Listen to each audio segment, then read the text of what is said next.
bienvenue.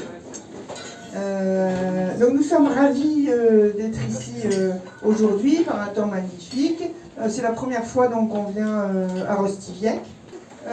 Donc pour ceux et celles qui ne connaissent pas trop le système de nos battles poétiques, donc les battles durent 1 heure et demie, donc en deux parties, pendant lesquelles donc j'impose à mes camarades, donc Hervé Eléouette, ici présent, et voilà.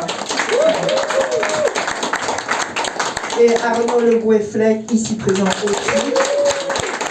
Je leur impose en fait des exercices poétiques. Donc ils doivent traiter devant vous. Voilà, donc ça c'est la partie peut-être la plus difficile pour eux, peut-être pour nous, parce qu'on est complètement stressés. Et par ailleurs, ils se sont expédiés 2 défis. Enfin, ils doivent relever chacun un défi que l'autre lui a envoyé. Donc ça, on va le découvrir tout à l'heure. Donc ça, c'est la partie qu'ils ont préparée tranquillement, chez eux, voilà, longtemps. Et bien sûr, à la fin de toute battle, puisque c'est une bagarre quand même, hein, une battle, donc il y a un gagnant que je sélectionne. Donc voilà. Donc je vais leur proposer un premier exercice ou jeu, appelons ça comme on veut. Donc le thème en fait de cette battle là, c'est fabriquer de la poésie avec n'importe quoi.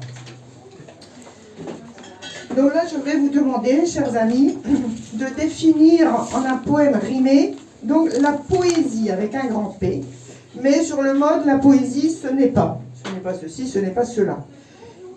Donc vous intégrerez au choix et au minimum, vous comprenez, au choix et au minimum, 2 des extraits suivants. Donc il y a l'expression le bateau ivre de Rimbaud, une charogne de Baudelaire, un retour au pays natal de Césaire, ou une tourniquette pour faire la vinaigrette de Boris Vian. Donc vous intégrez 2 au choix, et obligatoirement le vers du poème sonnet allégorique de lui-même, de Stéphane Mallarmé, Abolie bibelot d'inanité sonore. Et j'ai rajouté un petit plus parce que j'avais envie, si c'est pas suffisant, c'est que quand vous lirez votre poème, donc ils vont le travailler, je vous expliquerai pendant qu'ils travailleront ce qui se passe, mais pendant que vous lirez, quand vous lirez votre poème, vous devrez obligatoirement nous le lire en faisant un petit pas de danse. Donc voilà, un petit pas de danse accompagnera votre poésie, donc pensez peut-être à ça quand vous écrivez. Mais pas un petit pas de danse debout, hein, pas assis. Bon là, je vois plusieurs têtes donc, qui connaissent déjà les battles de poésie, mais pour ceux et celles donc, qui ne connaissent pas, je redis les mêmes choses, c'est que là, vous commencez à vous ennuyer. Donc heureusement que vous avez des amis, des enfants, des bouteilles, des verres, parce que pendant qu'ils écrivent, bah, vous faites rien. Parce que c'est ce qui se passe dans la vie. Les poètes, ils écrivent tout le temps, vous ne les voyez pas, mais ils écrivent pendant que vous vivez ou vous ne faites rien. Et donc là, on les voit vraiment, on voit la poésie à l'œuvre. D'accord? Donc la poésie, ce n'est pas drôle. Enfin, vous vous ennuyez, vous pensez, vous buvez, vous réfléchissez. Vous pouvez parler, vous pouvez me poser des questions. Donc là, en fait, ils vont nous répondre. Donc je ne sais pas lequel va démarrer. Arnaud, peut-être, puisque tu as fini le premier. Oui. Donc on leur rappelle quand même qu'il y a un petit pas de danse obligatoire. Alors. Je m'amuse. Hein.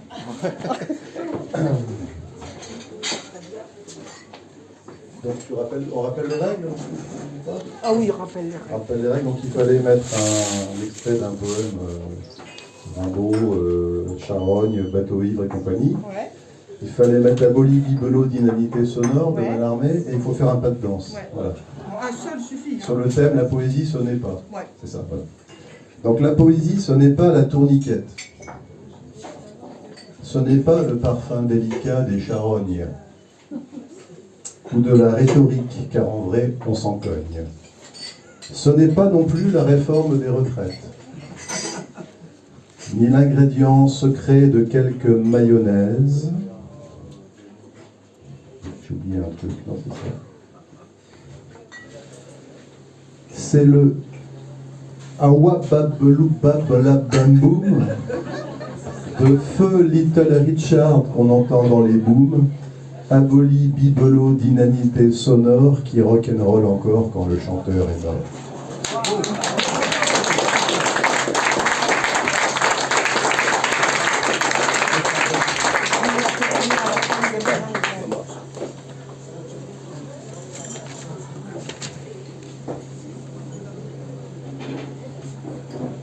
Alors, donc la poésie, ce n'est pas charogne, l'amour ni ta trogne, ni la tourniquette, ni le bibelot, ni la barbichette du gai matelot. Ce n'est pas ta trogne, ni le monde en rogne, ni l'inanité, ni le soir d'été, ni la barque à jeun. Oh, c'était mon pas de danse. C'était ton pas de ça. D'accord. Ni quelques matins, ce n'est pas charogne, le gant, ni la pogne, un type en velours, ce n'est pas l'amour, ni la vinaigrette, ni la pâquerette, ce n'est pas sonore, ni la lune encore.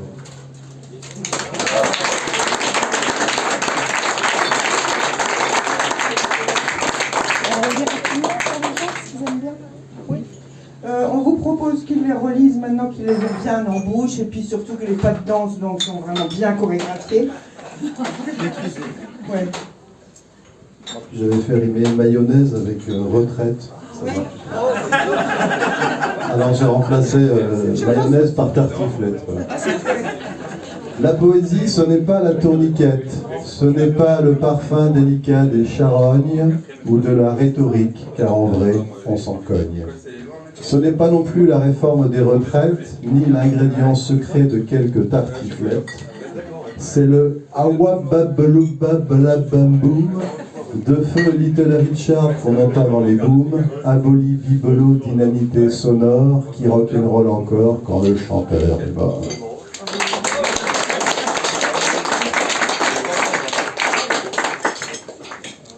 La poésie, ce n'est pas charogne, l'amour, ni ta trogne, ni la tourniquette, ni le bibelot, ni la barbichette du gai matelot. Ce n'est pas ta trogne, ni le monde en rogne, ni l'inanité, ni le soir d'été, ni la barque à jeun, ni quelques matins. Ce n'est pas charogne, le gant, ni la pogne, d'un type en velours. Ce n'est pas l'amour, ni la vinaigrette, ni la pâquerette. Ce n'est pas sonore, ni la lune encore.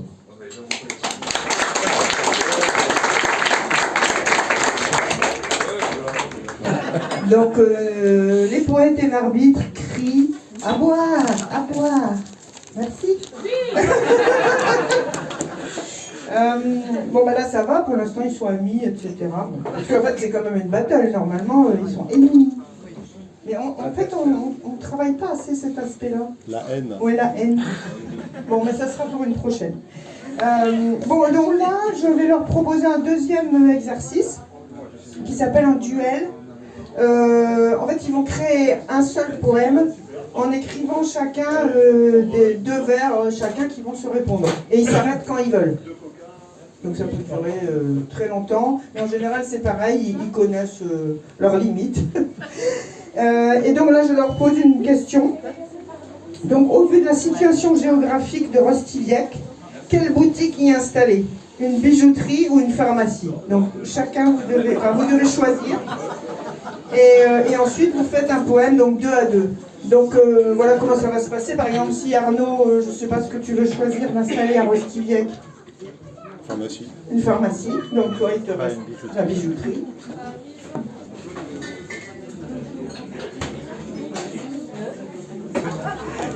Alors j'ai commencé, et je vais vous lire les 2 premiers vers, comme ça ce sera moins long. Et après, Hervé va prendre la suite. Il faut qu'à Rostiviec, qui est en fond de rade, il puisse s'installer un pharmacien ou deux.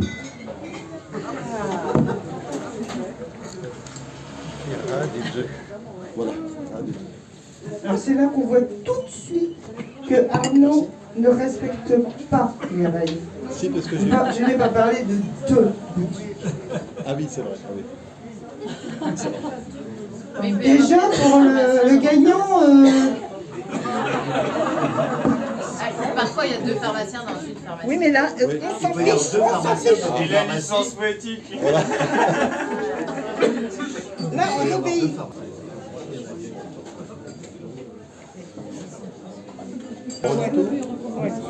Alors, Hervé a fait ses deux vers, donc je vais relire mes premiers. Il faut qu'à Rostiviec, qui est en fond de rade, il puisse s'installer un pharmacien ou deux. Un seul nous suffira, le deuxième on le brade, contre un orfévrier propice aux amoureux.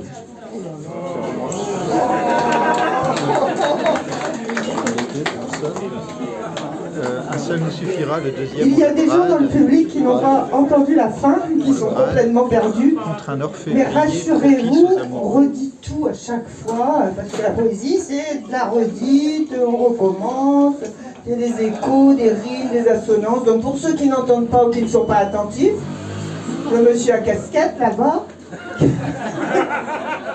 bien, il entendra tout à la fin.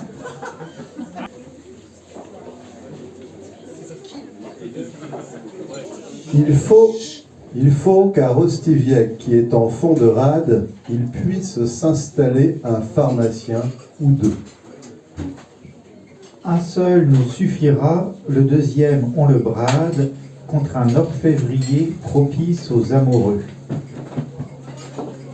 Et si l'apothicaire un beau jour est malade, et que ton bijoutier soudain ne va pas mieux,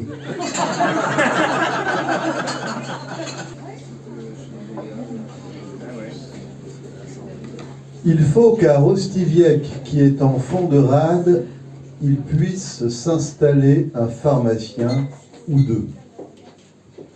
Un seul nous suffira, le deuxième on le brade, contre un orfévrier propice aux amoureux. Et si l'apothicaire un beau jour est malade, et que ton bijoutier soudain ne va pas mieux, Il faut qu'à Rostiviec, tout au fond de la rade, on se passe d'aimer et d'être catarreux.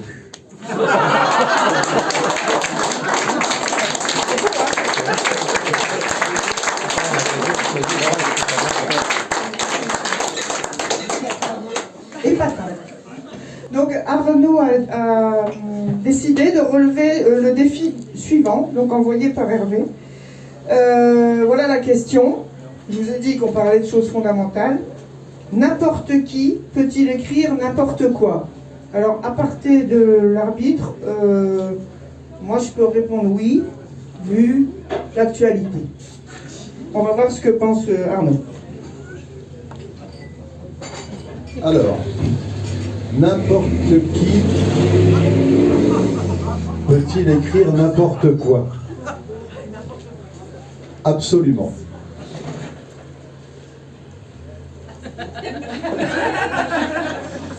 C'est évident. Jadis, on prétendait que seuls les initiés sur tel ou tel sujet pouvaient se prononcer.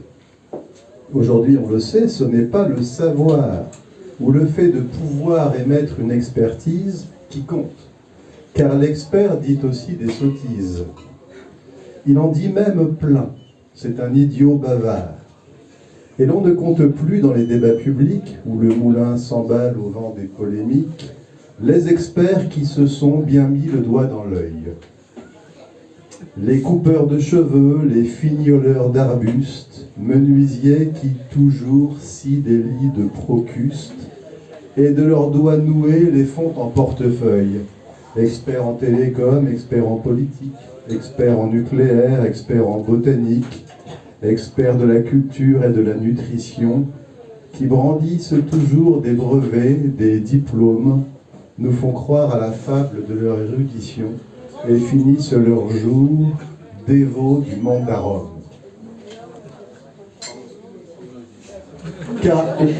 Car les experts sont ceux que les gourous recrutent. C'est curieux, crédule et malléable est l'expert, lui qui devrait plutôt avoir les idées claires. Le regard du critique et les nerfs de la pute est un parfait client pour les contes d'enfants.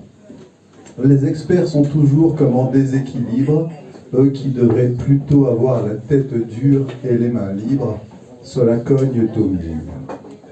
Alors n'importe qui peut-il, quand vient son tour, se proclamer expert et se fendre à sa guise de sa propre expertise? Je le dis sans détour, absolument, évidemment, sur tout sujet, partout, sans en avoir jamais étudié le principe ou les présupposés, ouvrez-la, balancez, ayez un point de vue. Ayez un point de vue. Surtout, ne gardez pas pour vous votre opinion. Que ce soit vrai ou faux, on s'en tape le fût. On s'en bat les beefsteaks comme à Colin Tampon. Il suffit de l'ouvrir et de faire du bruit avec sa bouche, et on fait mouche. C'est ainsi que Balzac a écrit l'Énéide, ou que Lautréamont a fait la Marseillaise. C'est ainsi que la mère Poularde, Candide, nous pondit la recette de la mayonnaise, que la Chambre des Lords a conçu le criquet, et que Pépé Mougeot a eu l'idée du briquet. C'est ainsi que Jésus rédigea l'Évangile, et que Gilbert Bécaud composa Figaro, que les frères Lumière ont fait l'automobile, et que l'ours Colargol inventa le judo. Et moi-même aujourd'hui, je suis autorisé à l'ouvrir. C'est vous dire. La faute à Éléouette qui me l'a demandé, alors sans hésiter, je dois m'exécuter. De quoi voulez-vous que je cause? De la Bible, ou bien de la gnose, de la réforme des retraites, de la cambrure du squelette? J'ai vocation à m'exprimer sur tout sujet. Pigé. Et non content de dire, je peux aussi l'écrire. Regardez donc Homère avec son Odyssée. C'était un abruti, et pourtant il l'a fait. En écrivant l'Iliade, il a eu du succès, en se foulant pas trop, en tirant à la ligne, en Gérard de Villiers qui bâclait SAS en pêchant à la ligne. Il s'est dit que peut-être il faudrait développer, il écrit l'Odyssée. Et le signe, le con, de son simple prénom, plutôt que de son nom, Simpson, ou bien Simpson, précédé de Homère, voilà un nom qui sonne. Il se choisit d'abord un personnage au pif, comme on met sur le trône un vizir pour calife. Prenons Ulysse, il n'est pas mort, pas comme Achille ou comme Hector, et mettons-le sur un bateau, et plouf, à l'eau. Imaginez Homère avec son gros stylo pétrifié sur sa chaise et devant son bureau. Je suis n'importe qui, c'est déjà un bon point. Il me reste pourtant le plus dur, et de loin. Tisser de mes gros doigts comme une Pénélope, un tissu d'ânerie, tout ce qui me viendra. Allez, j'y mets Circé, Calypso, un cyclope. En gros, c'est un géant, tu le prends, tu l'éclopes. Et puis un peu de monstre, un Charybde, un Scylla, un soupçon d'érotique SM, c'est les sirènes. Hop, un show de l'Abden s'accrocher à son mât, un dieu de l'océan, des flots qui se déchaînent. Paf, à la fin, Ulysse est de retour. Sa femme Pénélope a attendu, bien sûr. Pour s'occuper le soir, elle fait de la couture. Il tue les prétendants qui lui faisaient la cour. Homère est satisfait, l'histoire est terminée. Repos, pouvez fumer. J'ai fini ma corvée, tout ce que j'ai pensé et mis sur le papier. Succès mondial. Carton total. Alors vous comprenez, c'est plié, c'est tout bête. N'importe qui peut-il dire n'importe quoi. Ou même en faire un livre, en vendre des palettes. Pour reprendre le mot d'un héros d'autrefois, la question, elle est vite répondue. Vous vous souvenez? Regardez donc Homère, qui de lui aurait cru qu'il écrive un tel livre en racontant des cracks? Tout en bossant le jour au dessin animé, Homère est un crétin. Marge fume du crack. Et les enfants Simpson valent bien les sirènes, toujours à dégoiser et à faire du foin. Père attaché au mât, fait pas chier le marin. Pour boucher ses oreilles, pas de cire d'abeille. Il n'entend plus. Mais abrégeons. J'ai répondu à la question posée ici. N'importe qui peut-il écrire et sans rougir n'importe quoi? C'est fait, je crois.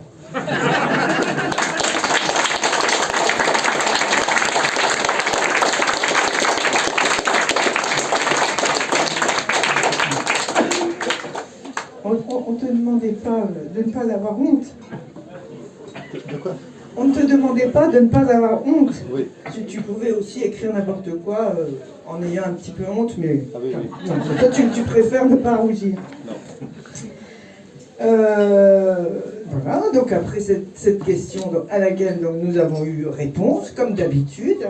Donc en voilà une autre. Donc Hervé va répondre à cette question posée par Arnaud. Le grand n'importe quoi est-il la clé de voûte de l'univers? Bon là, si on a la réponse, je crois qu'on peut fermer boutique. On va la voir.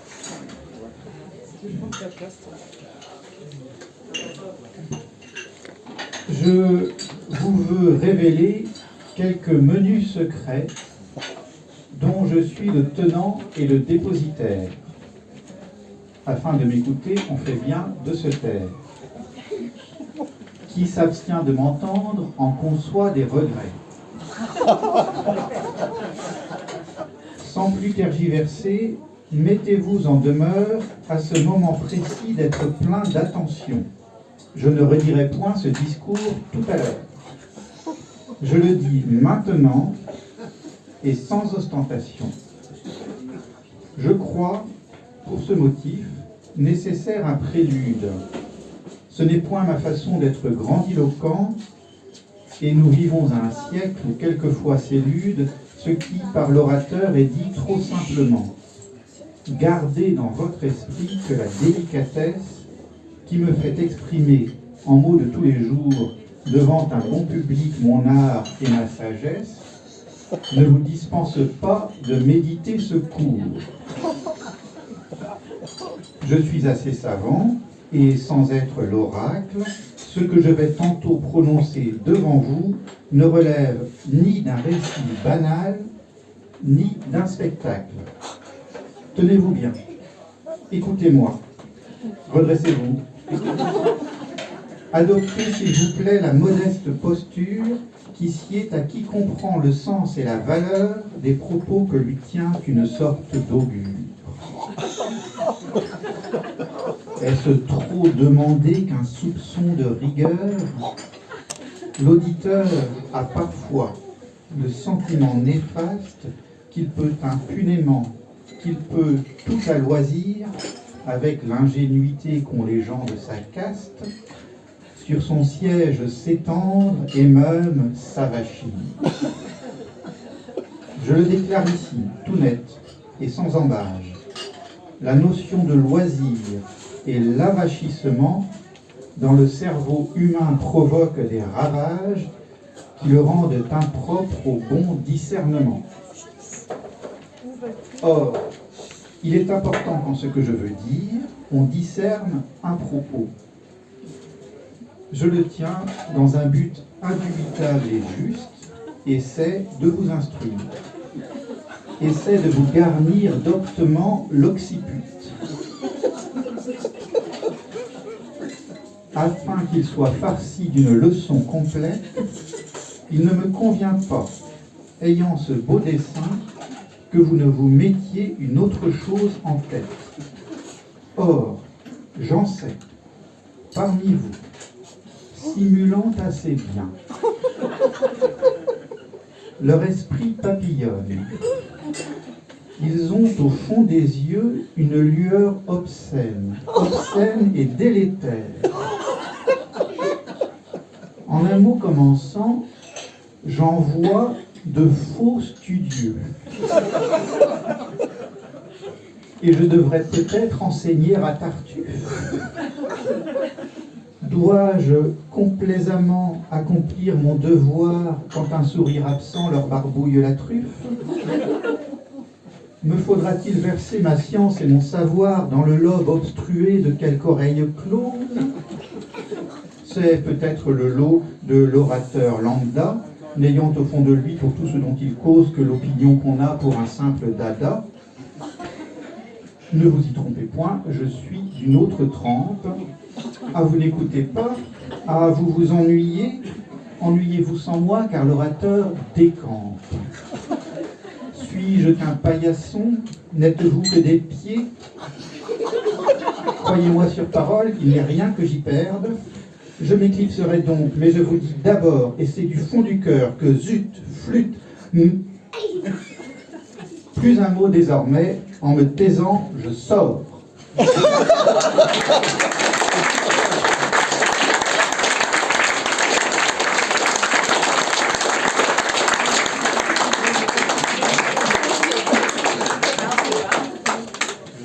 Alors maintenant, donc, autre exercice in situ.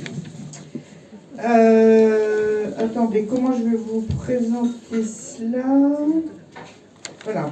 J'ai trouvé dans le Ouest Éclair du 10 juin 23, je ne sais pas pourquoi j'ai choisi le 10 juin 1923 et pas la date d'aujourd'hui, enfin c'est pas grave. Plein d'articles, enfin donc évidemment avec des titres. Donc Ouest Éclair, c'est l'ancêtre de Ouest France et on peut tout trouver, tous les numéros de Ouest Éclair sur le site Gallica de la Bibliothèque nationale de France. Si vous ne connaissez pas, c'est extra, c'est génial. Donc là, je vais leur proposer à chacun une feuille sur laquelle il y a quelques titres. Donc je vais vous les lire, hein, les titres.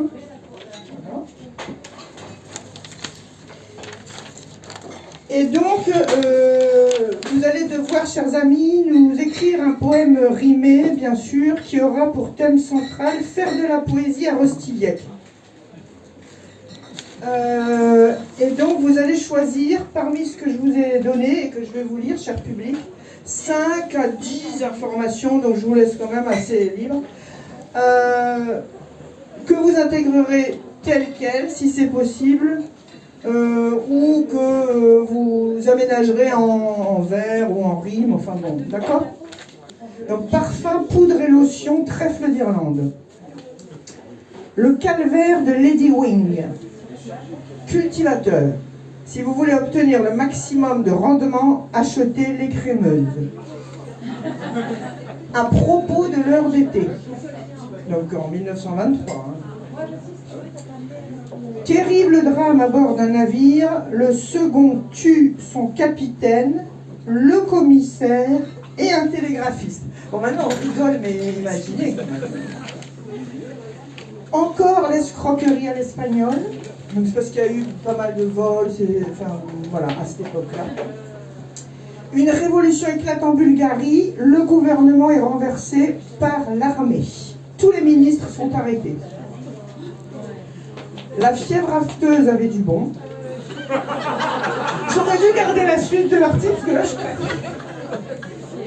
Après, il y a aussi « Que vont faire les Turcs ?» Une mission hydrographique en baie de Quiberon. Si vous ne craignez pas de connaître la vérité, 3 points de suspension, laissez-moi vous la dire. Ça, je pense que pour Hervé, c'est déjà fait. On saisit les romans de Monsieur Léon Daudet, mais c'est en Italie, pays du fascisme. Le baptême de l'air de Troyes-Lionceau, où l'on voit que le caporalisme règne en maître dans la République des Soviets. Ce qu'on pense en Belgique. Il ne lui suffisait pas de trafiquer des carnets médicaux, il fraudait encore le fisc. Ce qu'on pense en Belgique, je ne sais plus. Elle fait toujours des siennes, je ne sais plus de qui on parlait. Élection du maire de Pontivy. Et des cambrioleurs essaient de pénétrer dans des bijouteries. Ça donne envie quand même de lire le Ouest éclair du 10 juin 23. D'accord? Ce que vous pouvez faire en allant donc sur ce site. C'est bon? Oui? Alors voilà, ils ont réussi. Donc ils ont une fois de plus donc réussi à relever ces défis un peu étranges. On va pas relire, ou alors vous allez peut-être nous dire ce que vous avez. Oui. D'accord. Donc qui est-ce qui commence? Toi, Hervé? Donc en fait Hervé va répondre à. Enfin c'est pas une question d'ailleurs. Faire de la poésie à Rostiviec, c'est un fait. Donc Hervé va nous dire ce qu'il a choisi comme élément de son poème. Alors, moi j'ai choisi parfum, poudre et lotion, trèfle d'Irlande. Que vont faire les Turcs? Ce qu'on pense en Belgique. Élection du maire de Pontivy. Et une révolution éclate en Bulgarie. Tous les ministres sont arrêtés. Bon.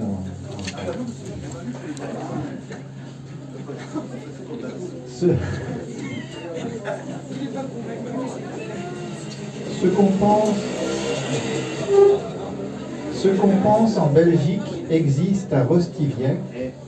La frite jaune d'or et son morceau de steak. Et le trèfle d'Irlande en poudre ou en lotion est ici le produit d'une distillation. L'assiette est renversée en ministre bulgare quand un consommateur tombe sans crier gare. Faut-il s'en étonner? D'après ce qu'on m'a dit, le grand Turc est élu maire de Pontivy.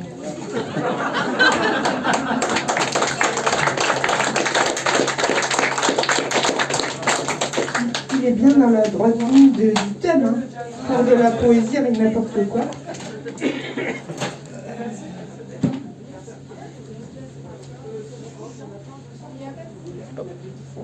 Alors, moi j'ai pris, il faut dire un petit peu ce qu'on a choisi, j'ai pris La fièvre afteuse avait du bon. Que vont faire les Turcs? Il ne lui suffisait pas de trafiquer des carnets médicaux, il fraudait encore le fisc. Ce qu'on pense en Belgique est élection du maire de Pontivy. Mais j'étais sûre, ça. C'est inspirant, quoi. Mais oui. Je le vois, Éléouette, à ton air palichon, que tu nous couves un truc dans le genre fatal.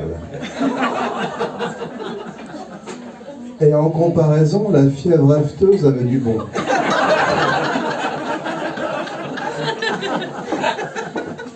Tu dois filer à l'hôpital.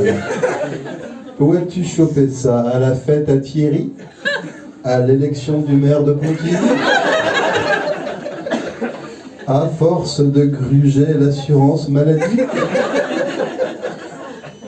Tu as joué au con, tu as pris tous les risques. Voilà à quoi ça mène de frauder le fisc. Fallait pas trafiquer ton carnet médical. Fallait pas te piquer avec du Gardénal. Sais-tu ce que l'on dit, ce qu'on pense en Belgique? On prétend qu'Éléouette est atteint de colique. Qu'il pousse des hareux ou des gloops ou des hurks. Les meilleurs médecins se pressent à Paris et les Thaïlandais demandent aux Azéris que vont faire les Turcs. Va donc tout au fond de la rade. Écrire des poèmes. Il est à Rostiviec un fameux pharmacien qui conçoit des pommades et qui met tout son fric pour aider les beaux mecs.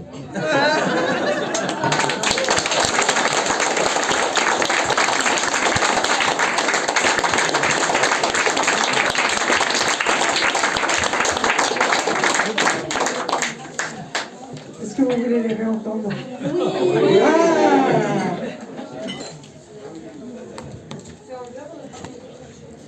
Oui. Eh ben, merci beaucoup. Donc là, c'est l'heure de décider en toute objectivité donc, qui est le gagnant. Il n'y en a pas, enfin pas dans cette salle.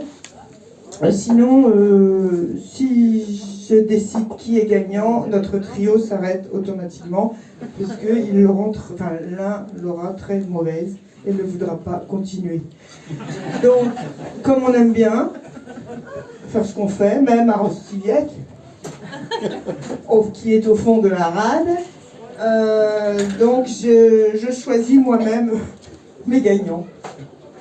Et donc cette fois-ci, je vous propose un poème donc, de Gary Snyder, qui est un très grand poète américain. Donc là, évidemment, je le lis en français. Et donc il a beaucoup voyagé, et notamment il a travaillé aussi dans des bateaux. Voilà. Gaffant encore, j'ai déplacé mon poids dans le mauvais sens, retournant la planche tête bêche, m'affalant dans la cale, et répandant un pot d'un gallon d'une épaisse peinture de pont italienne, collante, rouge sombre, sur la fraîche cloison blanche. Un geste si insignifiant et des résultats si spectaculaires. Maintenant, je dois repeindre le mur et n'en récupérer qu'un poème. Je pense que ça répond à la question du départ.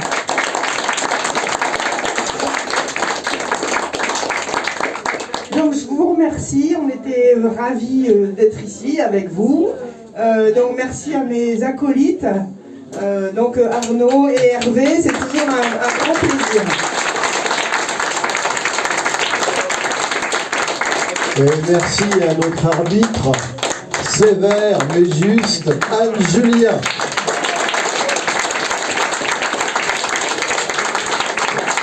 Et merci au Café de l'Ancre de nous avoir gentiment accueillis. Merci à vous.